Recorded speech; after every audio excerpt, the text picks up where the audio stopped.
Dağlara çıkan idarem için bir tabip getirin, yaremi açın.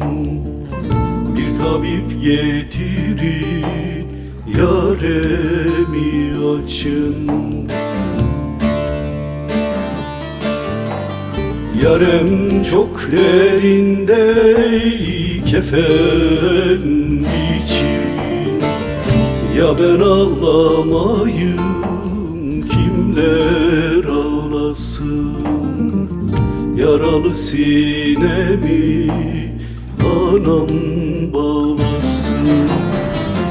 Kıyma felek kıyma bir dal çınara, evde yalnızdır anam biçare. Kıyma felek kıyma bir dal çınara, evde yalnızdır anam biçare.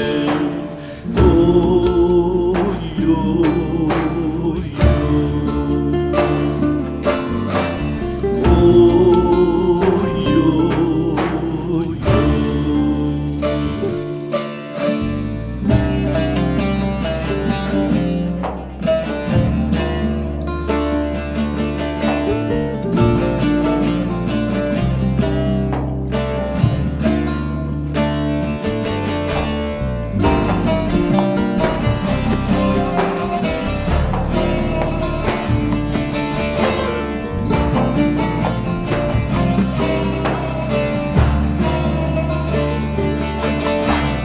yıkılmış hanesi fukara bendi, suyumu döküyor dedem efendi.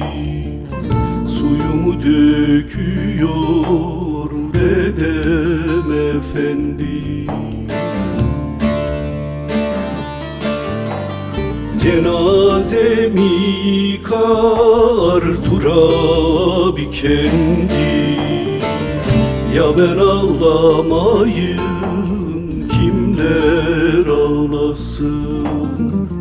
Yaralı sinemi anam bağlasın. Kıyma felek kıyma bir dal çınara, evde yalnızdır anam biçare.